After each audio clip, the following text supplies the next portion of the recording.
Welcome to this special press conference on Operation Sindoor. We will begin with opening statements by the three senior officers to my right here, who have been directly overseeing operations during Operation Sindoor. We have Lieutenant General Rajiv Ghai, Director General Military Operations, who will cover the aspects related to land domain.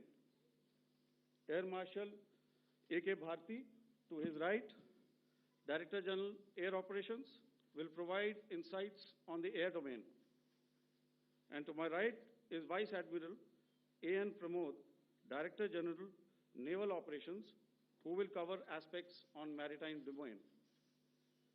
Following their briefings, we will move on to the question and answer session. I now request the DGMO to commence the opening brief. Thank you, Sandeep. A very good evening to all of you, ladies and gentlemen. You are all by now familiar with the brutality and the dastardly manner in which 26 innocent lives were prematurely terminated at Pahalgam on the 22nd of April. When you combine those horrific scenes and the pain of the families that the nation witnessed with numerous other recent terrorist strikes on our armed forces and defenseless civilians, we knew that the time had arrived to make yet another compelling statement of our resolve as a nation. Operation Sindoor was conceptualized with a clear military aim to punish the perpetrators and planners of terror and to destroy their terror infrastructure. What I do not state here, of course, is the often stated determination of India and its intolerance to terror. It set into motion a very diligent and microscopic scarring of the terror landscape across the borders and the identification of terror camps and training sites. The locations that emerged were numerous, but as we deliberated more, we realized that some of these terror hubs were now bereft of any presence and had preemptively been vacated, fearing retribution from us. There was also a term of reference and our own binding, self-imposed restriction to target only terrorists and thus prevent collateral damage. There were 9 camps that you are now all familiar with, which were confirmed by our various intelligence agencies to be inhabited. Some of these were in POJK, while there were others that were located in the Punjab province in Pakistan. Nefarious places such as Muridke, the hub center of the Lashkar-e-Taiba, has over the years bred infamous characters such as Ajmal Kasab and the likes of David Headley. What followed was a careful scrutiny of each of these sinister locations, their layout, configuration, even the type of construction in each structure, and the terrain obtained around these.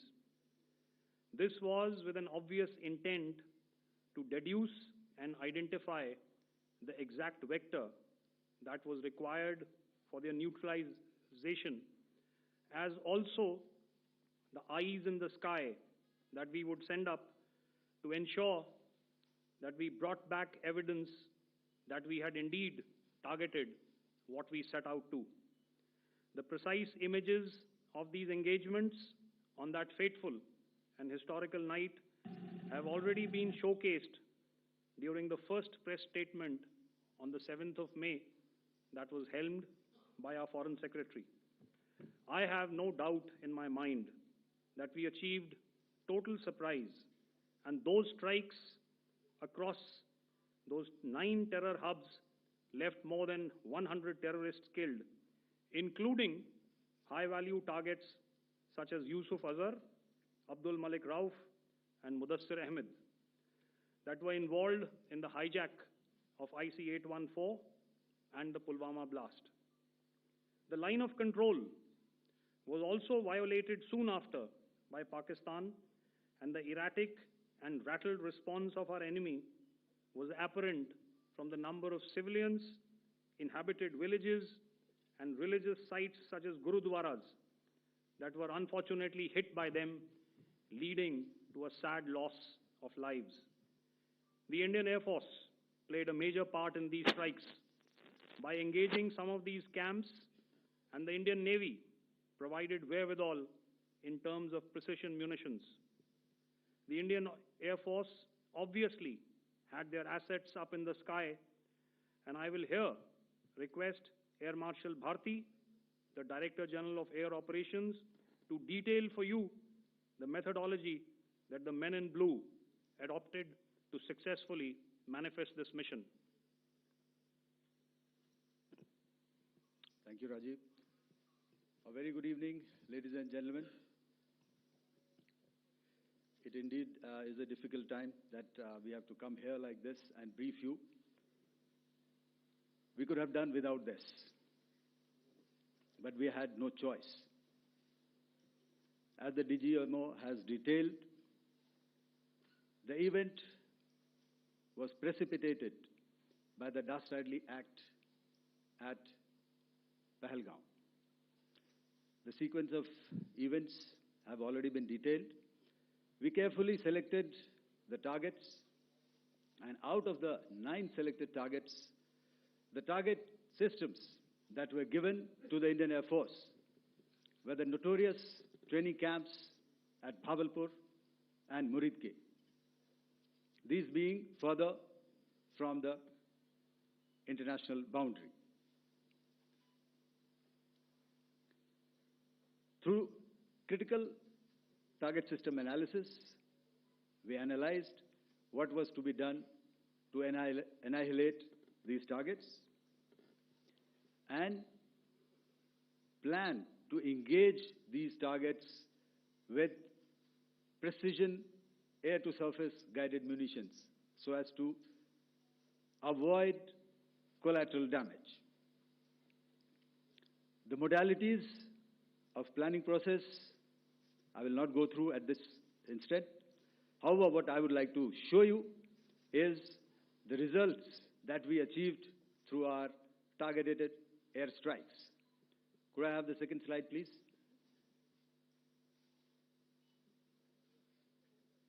Yeah, change, please.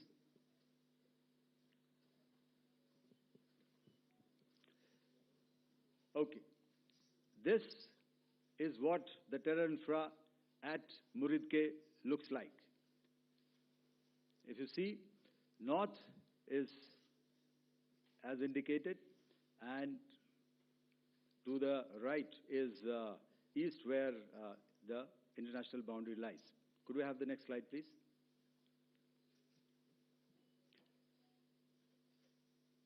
Orientating.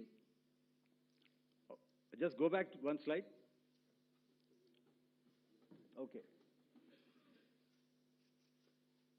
Please have a look at this red building, the series of buildings out here, and this empty ground. Next. If you relate, the empty ground is here, and you see this is the first weapon that is impacting. This is the impact point number 1 on Muridke training camp with our precision guided weapons on early morning 7th. Next, please. Keep your eyes glued for the second weapon coming in and the second impact on the selected target point. Next slide, please.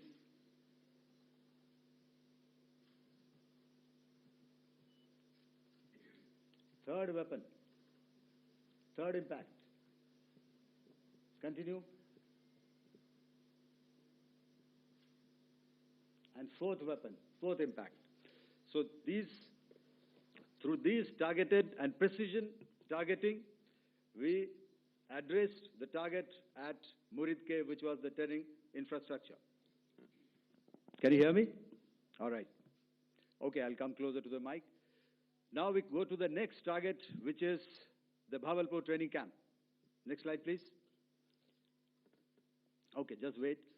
So the effect, if you see, the impact point, if I can point out, this is the impact point. The ammunition has gone through the roof and it has created a blast inside, the photographs of which you would have, all of you would have seen. And the red building, after that, there was this double-story building. It has been completely decimated by precision targeting. Next, please. The target system, which was in the north, a series of buildings. I will show you how it looked. Next. Completely destroyed by our precision targeting. Next. Now coming to Bhavalpur, this is the target complex that we are dealing with, a fairly large target complex. So we had to carefully choose the points that we needed to address, which were high value and which would meet our stated objectives of eliminating the terrorists.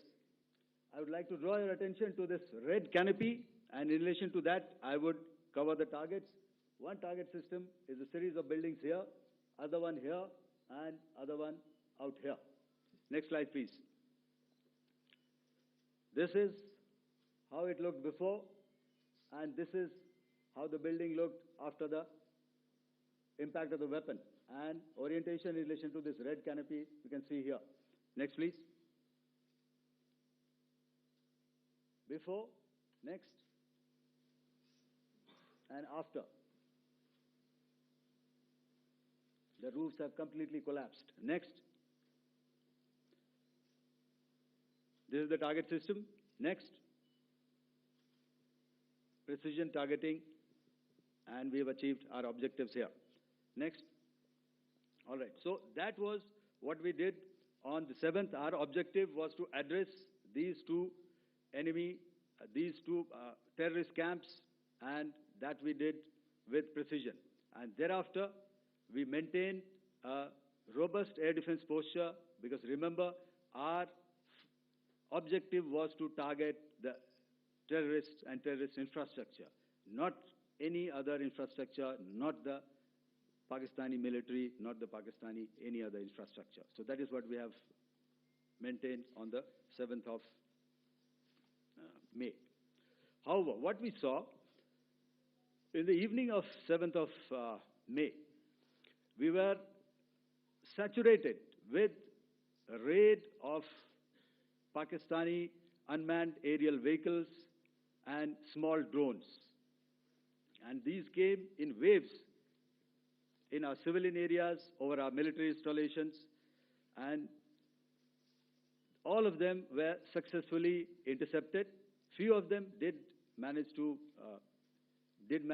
land. However, there was not much damage that they did. And we have our robust counter-US hard kill and soft kill systems, which did the job. However, the difference here was that we had targeted the terrorists. The adversary now has targeted our civilians and the military infrastructure. So it had to be responded to. So in a quick and calibrated response, that very night, we struck their radar installations at Lahore and close to Gujranwala, the LYT installation, to indicate to him that we are ready, yet we do not want to escalate. Our fight was with the terrorists and not with the Pakistani military establishment. Thank you.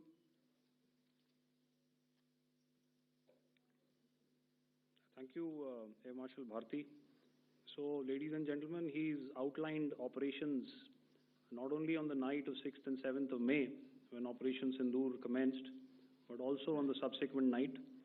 Being well aware and familiar with the congenital and impulsive nature of our adversary, and even though we did attempt to reach out and communicate our compulsions to strike at the heart of terror to my counterpart in the immediate wake of Operation Sindoor. The request was brusquely turned down, with an intimation that a severe response was inevitable and in the offing. We were, of course, prepared. Operations on the 7th and the 8th, Air Marshal Bharti spoken about. On the night of 8th and 9th of May, they flew drones and aircrafts into our airspace all across the borders and made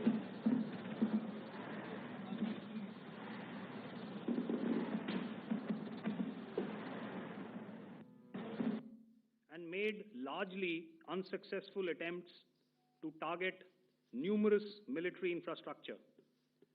Violations on the line of control by Pakistan also commenced yet again and precipitated into fierce arty engagements. The air operations on the night of 8th and 9th of May, I'll yet again request the DG Air Operations to cover.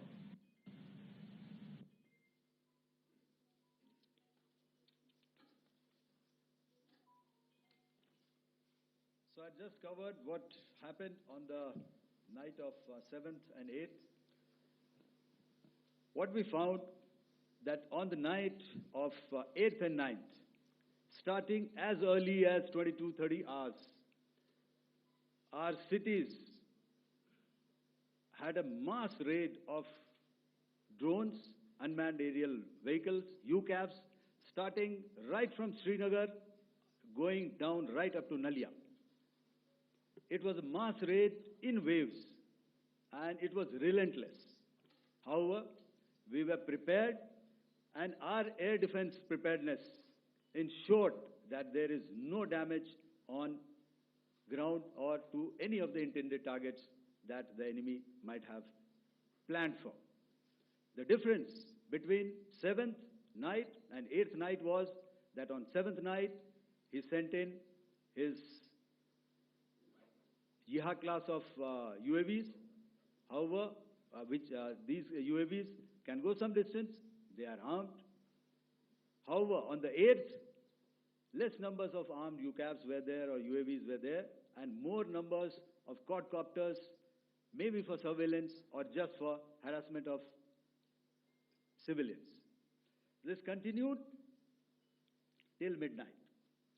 Our air defense preparedness ensured that there was no damage on the ground, either to the military installations or to the civilians.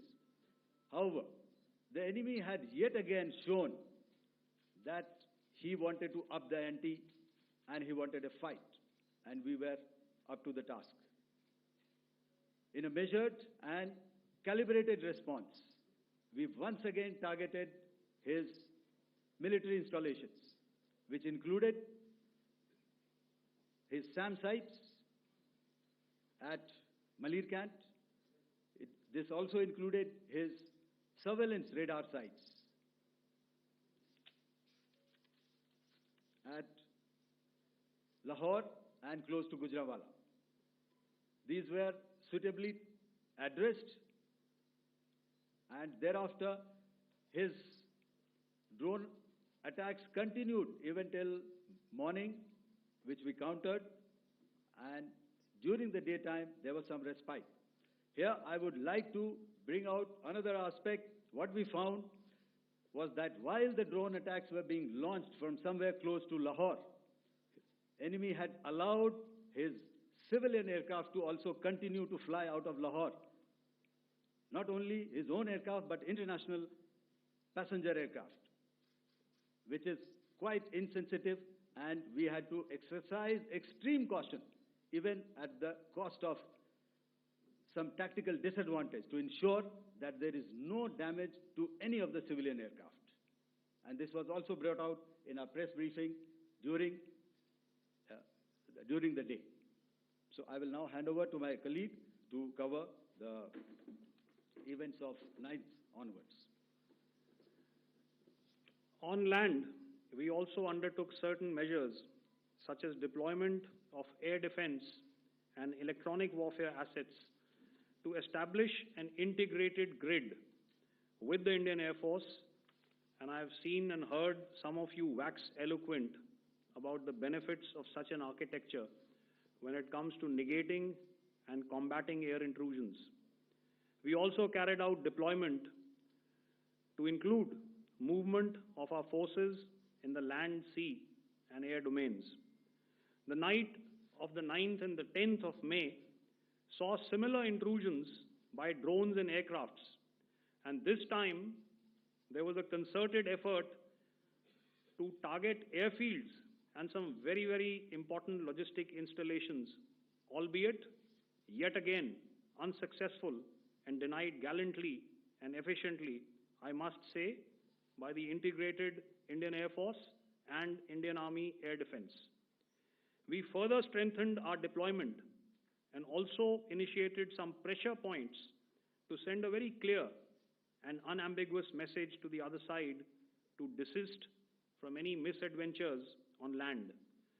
Some of the airfields and dumps saw repeated attacks in waves from the air. All were thwarted. The Pakistan Army has reported to have lost approximately 35 to 40 personnel in artillery and small arms firing on the line of control between the 7th and the 10th of May. What the other side had probably also not reckoned with was the speedy and precise turnaround and hit back by the Indian Air Force. And I will yet again ask Air Marshal Bharti to speak about these significant and game-changing strikes. I will thereafter request Vice Admiral Pramod, my colleague and Director General of Naval Operations, to tell us about some very telling naval maneuvers in the Arabian Sea that exerted pressure on the night of 9th and 10th of May. Over to you, sir. Thank you. Commencing about 2000 hours, that is 8 p.m. local time, on 8th of May, several Pakistani unmanned aerial systems, drones, combat vehicles attacked multiple IF bases. These included Jammu, Udhampur, Pathankot, Amritsar, Bhatinda, Nal, Dalhousie, Thois, Jaisalmer, Uttarlai, Falodi, Nalia. These were almost simultaneous and they came in waves. All our AD guns and other systems were waiting for them. All these waves were neutralized by our trained crew using the air defense systems that they have, and also some of them were utilized using our legacy systems like Pechoras and IF Samar, which we have recently acquired. And some were neutralized by the Garud snipers. There was no damage on ground from these incursions and these mass raids, if I could call them, from the Pakistani side. However, following these relentless attacks on our air bases, on our forward positions, and on our civilian targets, this was time to convey some message to our adversaries. And therefore, a decision was taken to strike where it would hurt. And towards that, in a swift, coordinated, calibrated attack, we struck his air bases, command centers, military infrastructure, air defense systems across the entire Western Front. The bases we struck include Chaklala, Rafiki, and mind you, Chaklala is Islamabad. Rahim Yar Khan, Sakar, sending a clear message that aggression will not be tolerated. This was followed by strikes at Sargoda, Bholari, Jacobabad. We also struck the C2 centers at Murid, the UAE complex at Murid, Rafiki, radar at Chunia, which I will show you, Rahim Yar Khan airfield, and the unmanned combat aerial vehicle hangar at Sakar. I would like to reiterate here that we have the capability to target every system at these bases and more.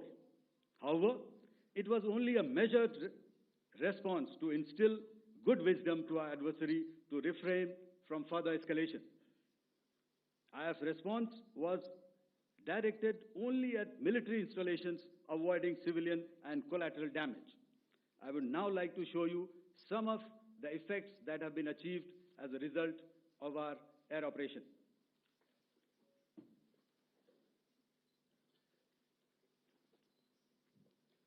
Here is the Pasrur air defense system, if you could see. Zoomed up view, this is the radar mounted on a high tower. And after the strike,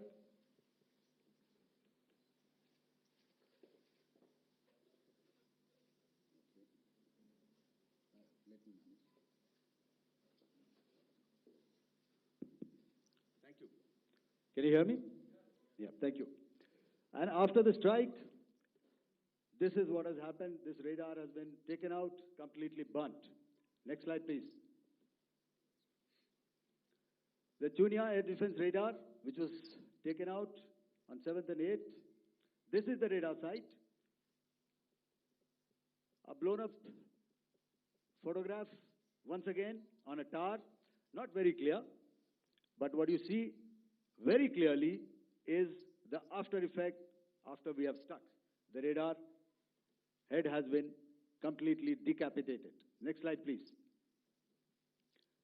Arifwala air defense radar. In this complex, you see how it looked before, blown up image, and after really blown up. Next. Now coming to Sargodha airfield. Remember, this is one of their important airfields wherein they have a lot of assets, F-16s, other assets which they keep getting, training institutes. And we have stuck this airfield. It is not, if you zoom in here, then one impact point here on the runway and second impact point of our weapon, precision weapon on the runway. And if you see this blown up, repairing going on. Same here. Next. Rahim Yar Khan. This is the area we have struck. A deep strike out here and one complex here. So this is how it looked before, and same, you see a big crater, another crater here, and this complex, after strike, neutralized. Next. Chaklala airfield, Noor Khan, once again a major air base, a lot of their logistic assets out here. This was the chosen complex that we intended to strike and convey a message. Next slide, please. This is how it looked before, and this is how it looked after our strike. Next. Sakar. We chose the radar site at Sakar. This is the radar site, and after it was struck, this is the aftermath, completely burnt out. Next, please. Aircraft shelter. This is how it looked before the strike, and this is how it looked after the strike. The roof of the buildings completely caved in and burnt. Next. Bolari airfield, aircraft hangar. This is how it looked before, and this is how it looked after the precision strike. Next. Jacobabad, aircraft hangar, and this is how it looked after. Next. So what I'm trying to convey here, ladies and gentlemen, is to start with, our fight was neither with the Pakistani military nor with anybody else who's there on the other side. Our fight was with the terrorists.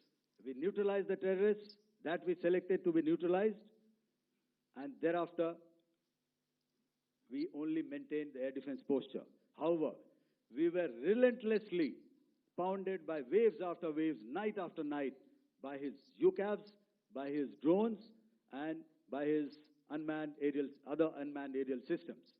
And that left us with no choice but to retaliate, and yet our retaliation was calibrated, it was graduated, and it was proportionate. Thank you.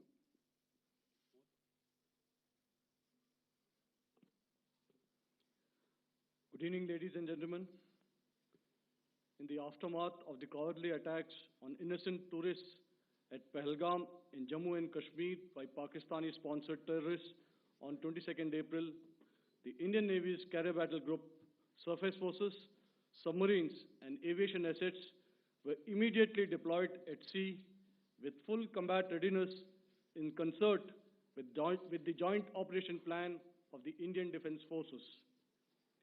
You may be aware that we tested and refined tactics and procedures at sea during multiple weapon firings in the Arabian Sea within 96 hours of the terrorist attack.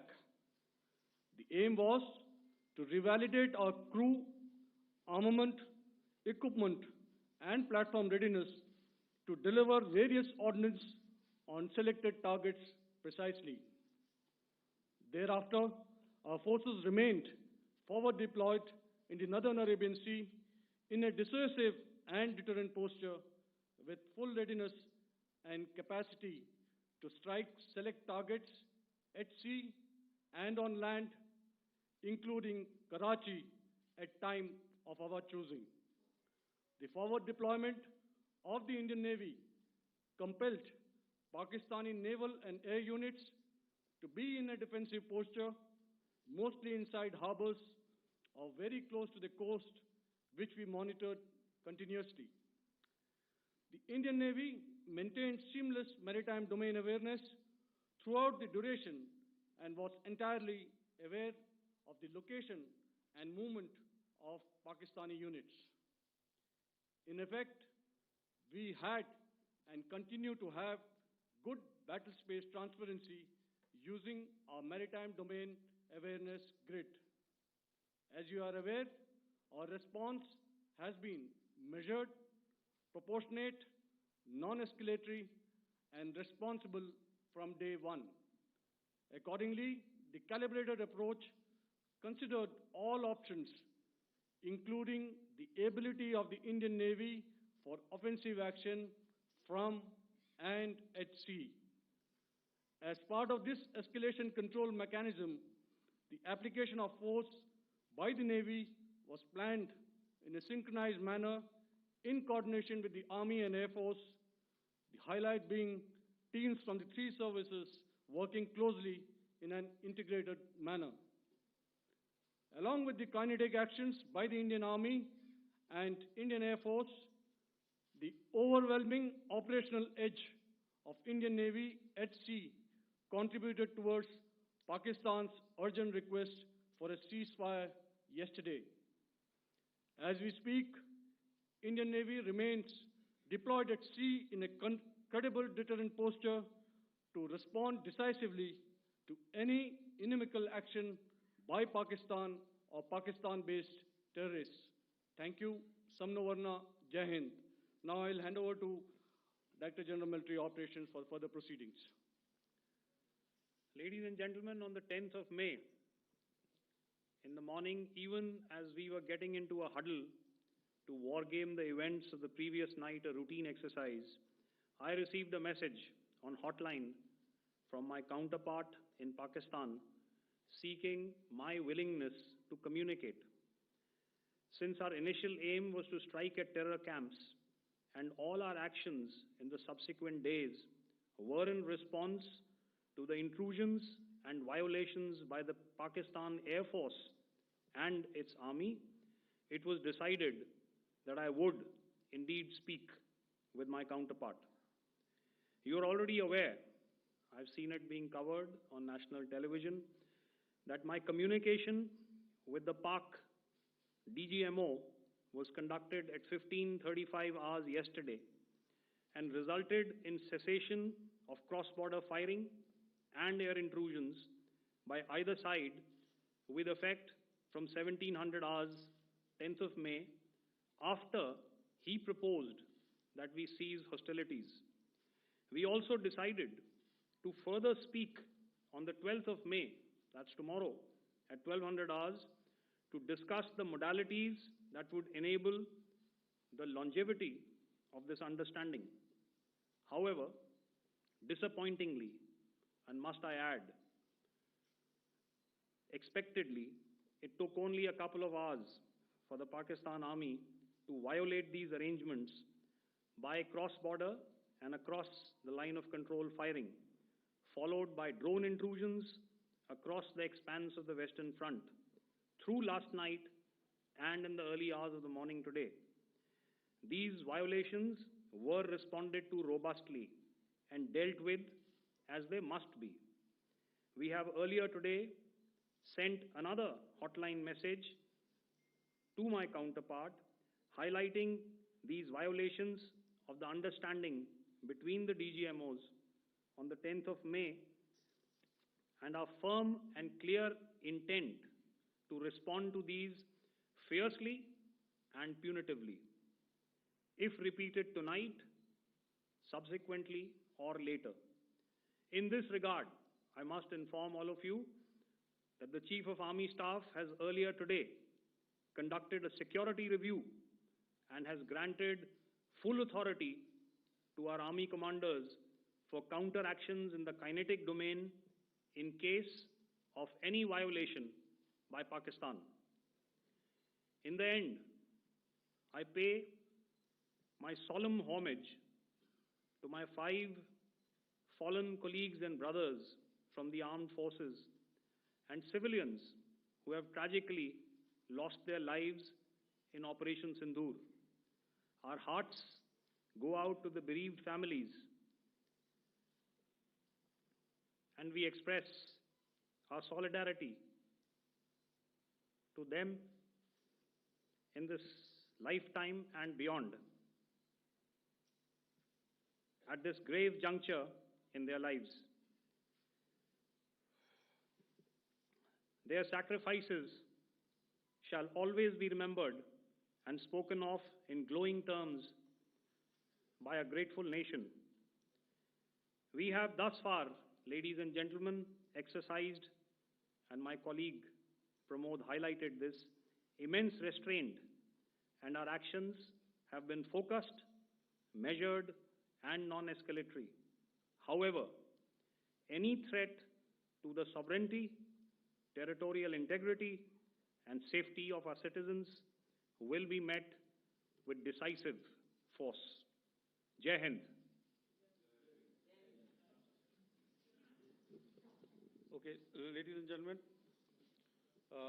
we are now open for questions.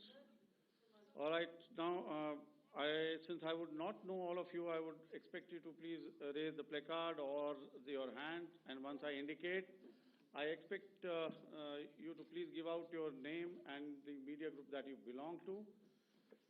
Keep your questions short so that we can take as many questions as possible. Also, ladies and gentlemen, kindly bear in mind that confidential aspects may not be answered by the 3 DGMOs. Right. I've got a lot of hands there. Let me start from the left. Left foot always in front when we start marching. So here we have to the left, okay. Yeah, 238.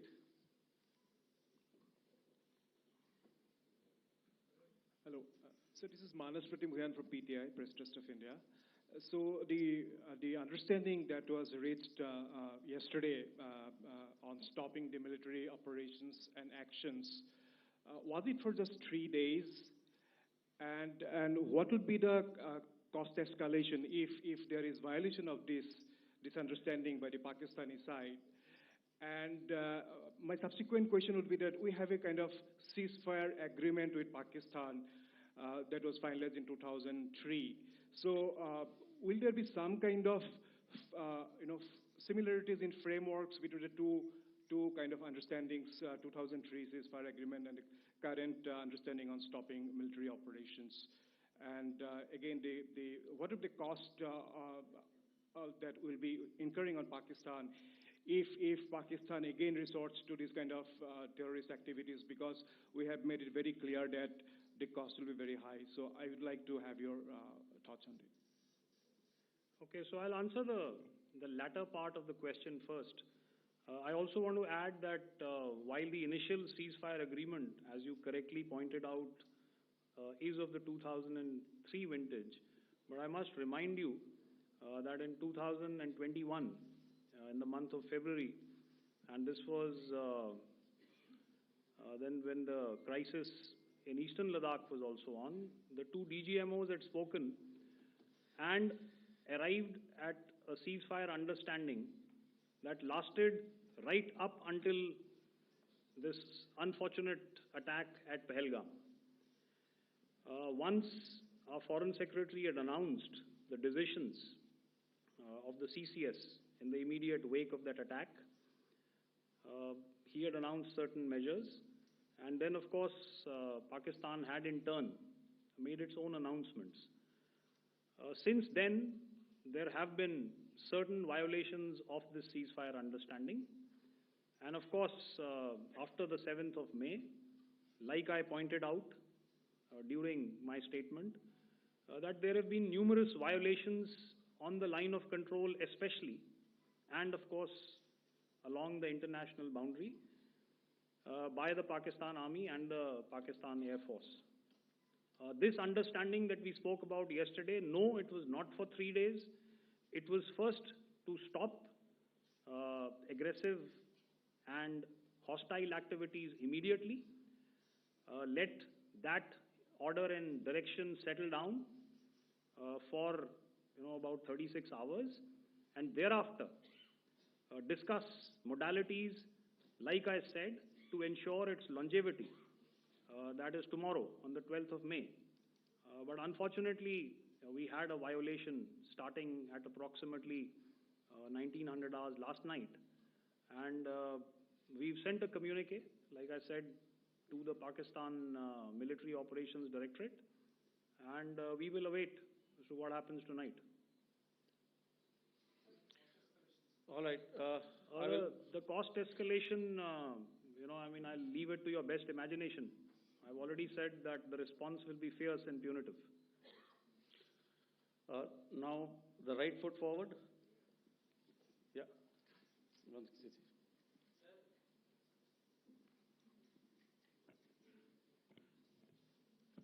Sir, I'm Ajit Dubey from ANI, sir.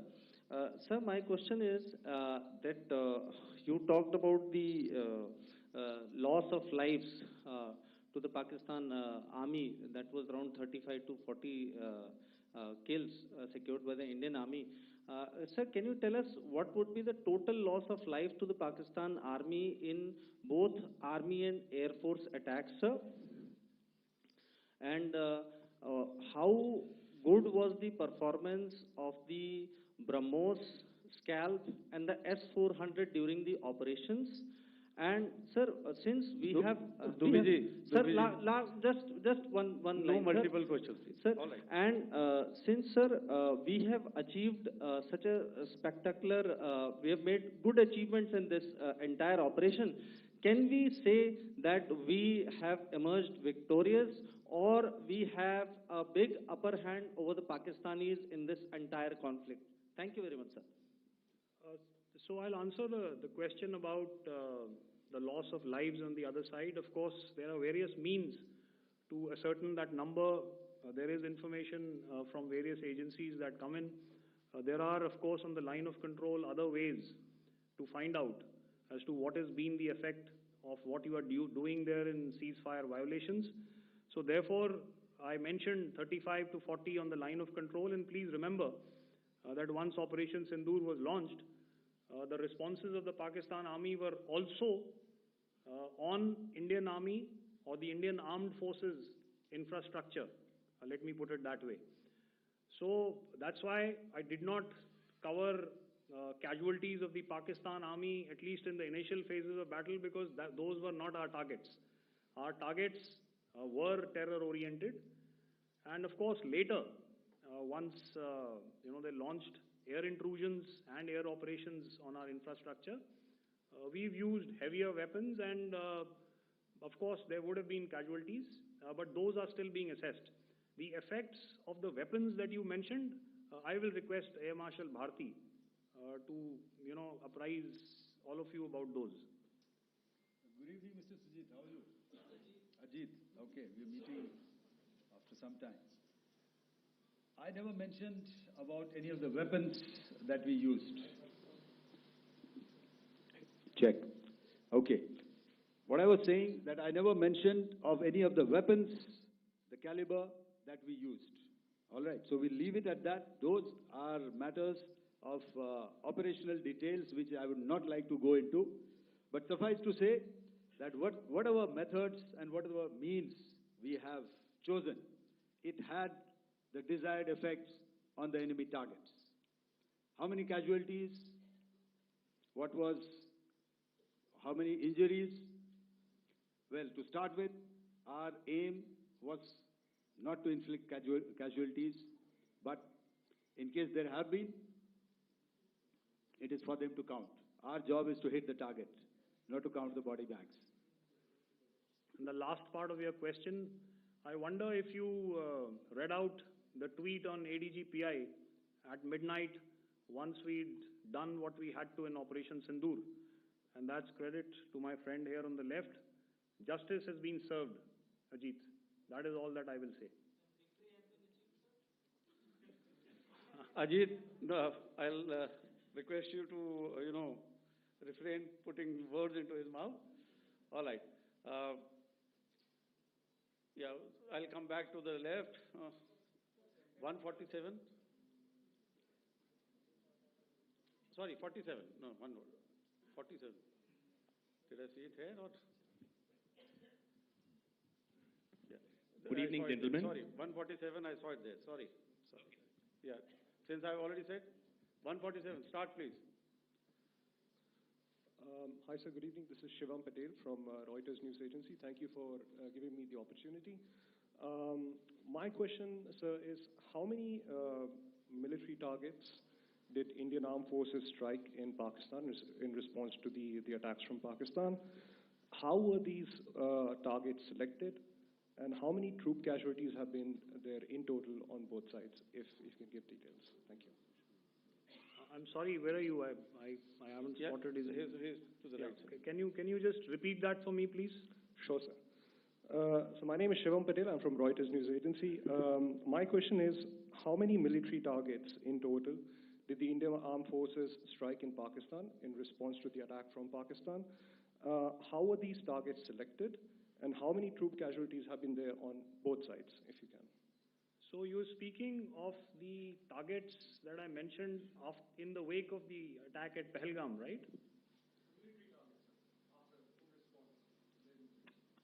Yeah, I think it's amply clear to everybody here that the Pakistan army has not crossed the international boundary, neither in the plain sector nor on the line of control. So the intrusions have been in the air. There have been certain attempts on the line of control when ceasefire violations have been on to try and infiltrate and carry out and perpetrate activities that we are all very well familiar with.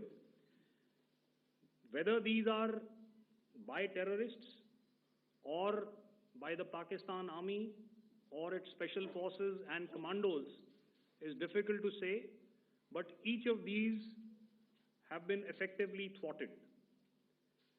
So therefore, as far as engagements of military targets on the other side is concerned, I thought Air Marshal Bharti covered those very well and, in detail. And he also mentioned as to how they went about targeting those. I think those images were very clear and very, very graphic in telling us as to what we needed to hit. And you'll remember right at the outset, I said that we even went into what was the construction in each of these locations, and therefore decided on the vector that had to be utilized. Please. Okay, if I could add to what the DGMO has said, I have already detailed the targets. Now, whether it is X numbers or Y numbers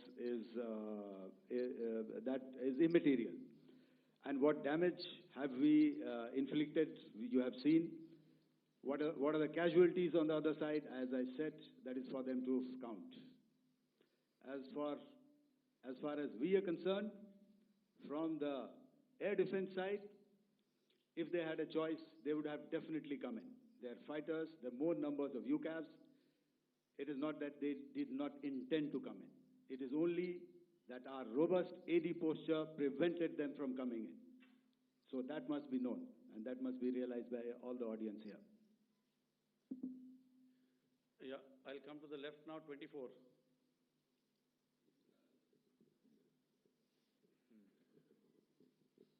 Good evening, sir. This is Anvesh Rath from Z.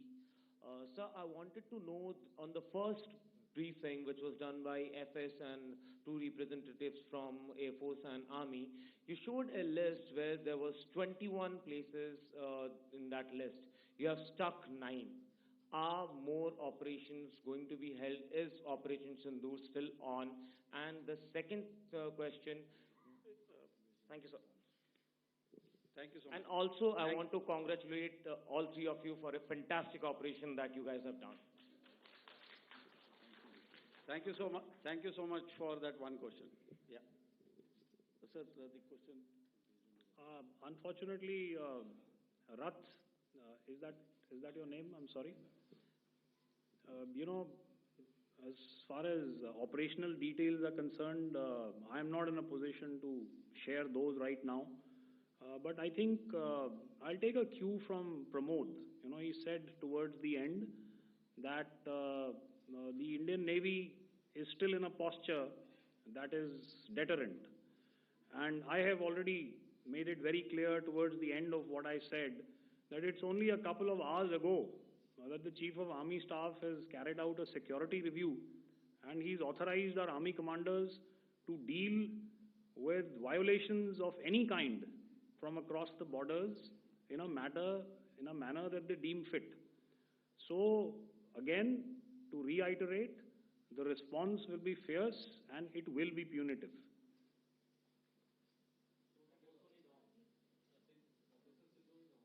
Yes. 163. I'll go back this side now. Yeah, 255. She said middle wale kya karenge, so 255. Oh, sorry. Good evening, sir. Yeah, I'm Shailesh from National Defense. Please allow me, first of all, to pay my gratitude for protecting us Indians. Thank you very much. Sir, since the enemy has been talking about taking down our aerial platforms, it would be deemed fit in case we can reveal that we have taken down their fighter jets. What could be the number? Though you said that they may be not good to reveal the platforms, but since this has come from various quarters in Pakistan, so I believe that we need to answer, in case if you can, sir, if you may allow. The question is for me? Yes, sir. Okay, and if I get it right, you want to know how many of their planes we have downed? Yes, sir. Yes, sir. All right. See, as I said, their planes were prevented from coming inside our border. All right. So we do not have the wreckage with us, but definitely we have downed a few planes. Numbers, we would not like to hazard a guess out here. Okay. I have the numbers, okay, and we are getting into the technical details of it to establish it. So I would not like to put a figure at this time, but definitely there are losses from their side which we have inflicted. Were they, please don't ask. were they fourth generation plus, sir?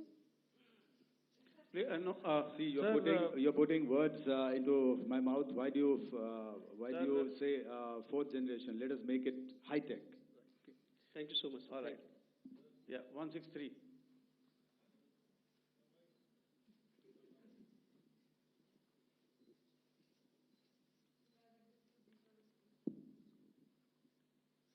Sir, मैं मंजीत नेगी हूँ आज तक से। मेरा सवाल ये है कि इस पूरे ऑपरेशन में जो आतंकी ठिकानों को निशाना बनाया गया, क्या नंबर्स कुछ बता सकते हैं कितने आतंकी मारे गए? कुछ नाम सरकार मतलब कुछ नाम मीडिया में आए भी हैं जो बड़े उसके मास्टरमाइंड थे।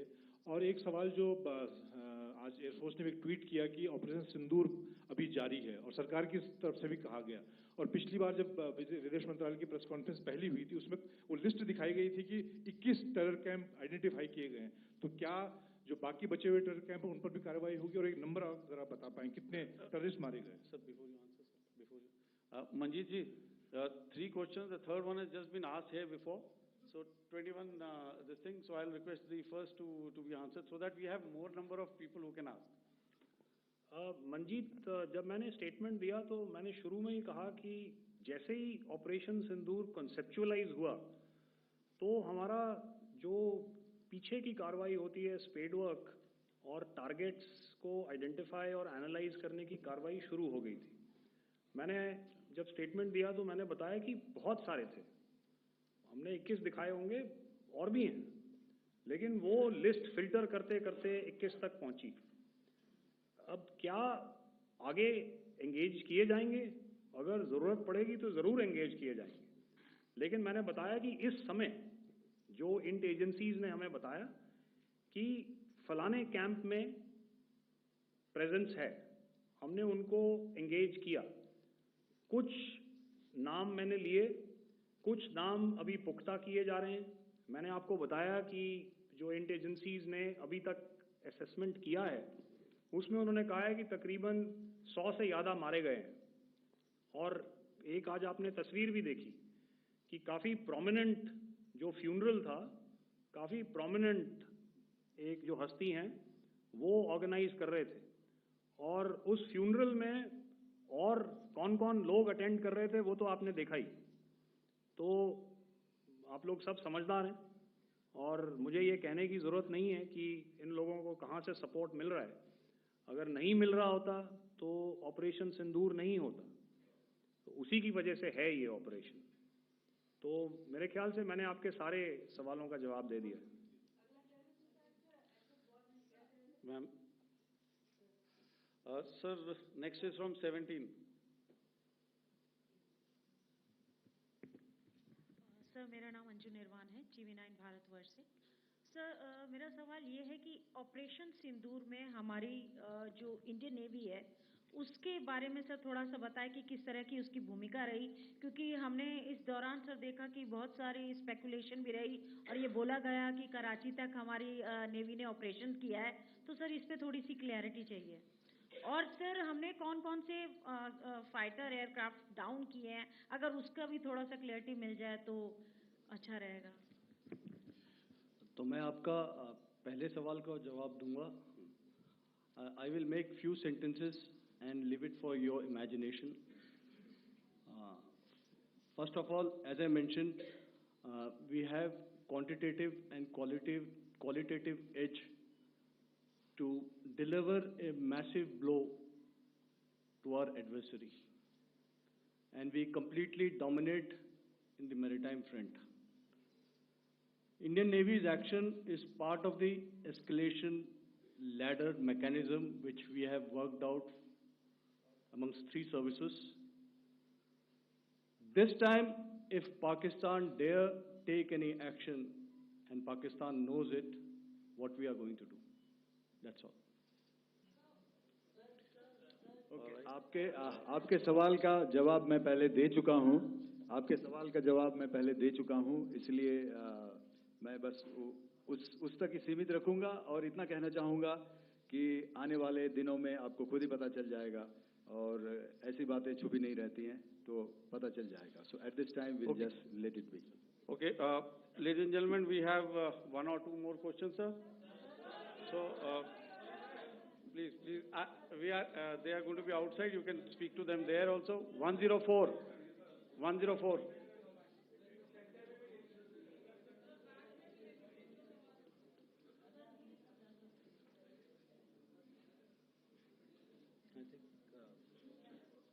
Yeah, ask, sir. Sir, Dinakar with the Hindu newspaper. Are you surprised that you got this question? No, sir. Absolute. Sir, can you give a number of assets we lost, because there's been a lot of speculation going on, international media writing a lot of things about our platforms, including Rafale. I mean, Pakistan claiming that Rafale has been downed, etc. Can you put that question to rest and clarify on that? I guess that question is for me. All right, I'm happy that you've asked this question. You know, we are in a combat scenario, and losses are a part of combat. The question that you must ask us, okay, and indeed that we must ask ourselves, you inclusive, is have we achieved our objectives? Have we achieved our objective of decimating that terrorist camp? And the answer is a thumping yes. And the results are for the whole world to see. As for the details, what could have been, how many numbers, which platform did we lose? You know, at this time, I would not like to comment on that, because we are still in a combat situation. And if I comment on anything, it will only be advantage adversary. So we don't want to give him any advantage at this stage. All I can say is that we have achieved our objectives that we selected, and all our pilots are back home. Thank you. Okay, hold, please don't, please be civil here. So we'll have 220 now. Hello sir, this is Anita Chaudhary sir from Swadesh newspaper. मेरा सवाल है, क्योंकि ये हमारे जो पहले जो action रहा वो आतंकवाद के खिलाफ रहा, तो आतंकवाद में अजहर मसूद की तरफ से एक बयान जारी किया गया था जिसमें उन्होंने कहा कि हम इसका बदला लेंगे और जाज जाज रुलाएंगे। तो क्या अगला, अगर खुदा न खास्ता अगला टेरर अटैक किसी भी तरह का होता है, तो क्या उसे एक्ट ऑफ वॉर में हमारी तरफ से लिया जाएगा और उसका क्या माकूल जवाब दिया जा सकता है? मेरा इसमें सिर्फ एक ही जवाब है आपके लिए कि हमने अपनी कार्रवाई करी। हमने उसके बाद मैंने अपने स्टेटमेंट में भी बताया कि ये कम्युनिकेट करने की कोशिश करी कि हमने इस तरीके से ये जो स्ट्राइक्स हैं वो क्यों की। लेकिन जो हमारा एडवर्सरी है उसने जैसे मुनासिब समझा वो कार्रवाई करी। तो आपने देखा कि ये जो एक्टिविटीज़ चल रही हैं 3-4 दिन से, ये कोई वॉर से कम नहीं है। नॉर्मल सर्कमस्टांसेस में एक दूसरे देश की एयर फोर्सेस हवा में नहीं उड़ती हैं और एक दूसरे के ऊपर स्ट्राइक्स नहीं करती हैं। हर रात इंट्रूजन्स नहीं होते हैं। लाइन ऑफ कंट्रोल पर सीज फायर वायोलेशंस, आपके एक साथी ने सवाल पूछा था शुरू में, एक सीज फायर अंडरस्टैंडिंग था, वो भी जा चुका है। उस सीज फायर अंडरस्टैंडिंग के जाते जो फायरिंग हो रही है लाइन ऑफ कंट्रोल में, उसमें घुसपैठ की कोशिश हो रही है। आमतौर पर ये घुसपैठ लाइन ऑफ कंट्रोल में टेररिस्ट करते हैं, लेकिन हमें इंफॉर्मेशन है कि हो सकता है ये पाकिस्तान आर्मी की टोलियां भी हों जो हमारे पोस्ट के ऊपर खामी पहुंचाने की कोशिश कर रही हैं। तो ये सारी एक्टिविटीज़ तो वॉर में शामिल हैं। तो ये कहना मुश्किल है कि आगे क्या होगा, वो स्पेक्यूलेटिव जोन में आ जाता है और मैं स्पेक्यूलेट नहीं करना चाहता हूँ। हर एक सिचुएशन अलग होती है और उससे एक तरीके से डील किया जाता है। सर, मैं एक सवाल इसका मैं जवाब देना चाहता हूँ, 1 मिनट। जो मिलिट्री होता है, our main job is to prevent war and maintain peace and stability. So it is not that our response is a graded response. That means अगर किसी ने किया तो उसको graded उसमें किया, जैसे terrorist action हुआ तो what we did is a terrorist action and we destroyed all the terrorist camps. उसके बाद आपने देखा कि उनने थोड़ा सा कोशिश किया तो हमारे एयरफोर्स और आर्मी ने क्या किया, तो मिलिट्री टारगेट्स हैं उनके ऊपर थोड़ा। So our aim is to maintain peace and tell our adversary that you do this and the response will be bloody. Okay, now as per the, please, we'll have 166 and 25, and after that no more, please. Sir, this side. Ladies and gentlemen, please maintain, Sir, I this request side, you to sir. please be quiet. Jal Ghai? No. This side, sir. We have only two Sir. questions left, 166. Yeah, please ask. So I'm Rahul Singh from Hindustan Times, sir. So you were totally on top of the game in the kind of losses you've inflicted on the enemy. I mean, we saw the slides and everything. So it kind of comes across that you were batting it 99 and you decided to declare your innings. What are your thoughts on that, sir?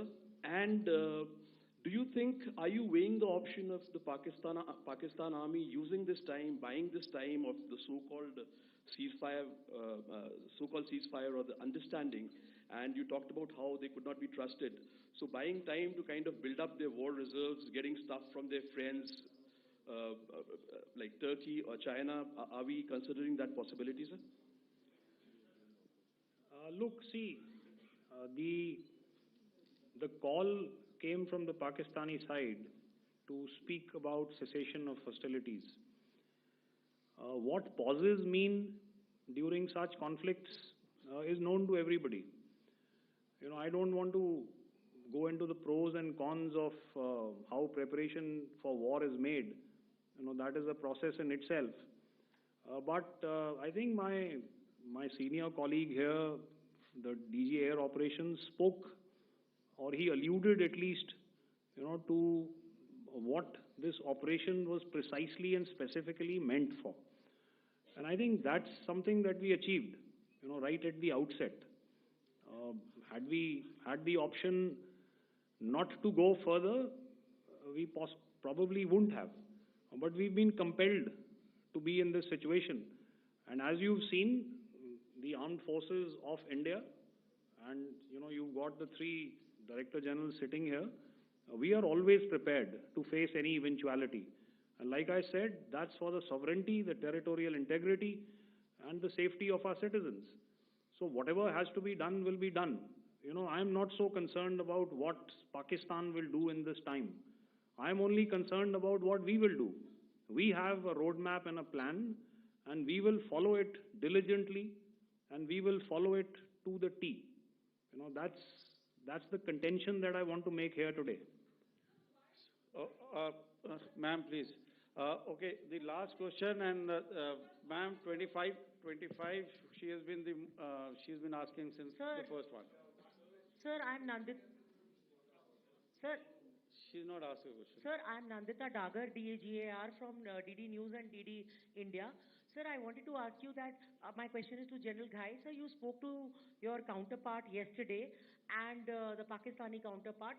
Sir, what is the Indian Army's assessment that despite that agreement, that talk that you had, despite that agreement coming into effect at 1700 hours yesterday, why did they violate it? And number two, yesterday at the joint Defense Ministry and Foreign Ministry briefing, Wing Commander Vyomika Singh and Colonel Sophia Qureshi had told us that we have cited the Pakistani troops amassing at the borders and at the LOC. Sir, has that situation changed? Have they withdrawn? And sir, if in case, despite now there is a lull, of course, but if tonight again, if the enemy again carries out shelling and aerial intrusions through drones, what is going to be our response, sir? Thank you. So, without outlining the specifics of that response, I've already made it clear that there will be a response and it will be fierce and it will be punitive. Why the Pakistan Army chose the option of violating the understanding that was arrived at earlier yesterday, I think that's a question that we best answered by the Pakistan DGMO. I wouldn't be able to, give you that. But, in situations such as these, and if you go back into any conflict, sometimes these understandings take time, to fructify and manifest on ground. But without, getting into the reasons, it is our mandate to be prepared at all times, and that we were. It's not as if because there was an understanding we weren't prepared. I must tell you that the armed forces were on a very, very high alert, and they continue to be in that state even as we speak. Oh, all right. Ladies and gentlemen, please, ma'am, please, Okay, thank you so much for coming today. Those who have missed asking a question, those who have missed, see, I knew I'll grab this attention from you like this. Those who have missed the opportunity to ask a question can give me a written one. I'll definitely get back to you with that. And also, they are they are invited for a cup of tea in my office day after tomorrow.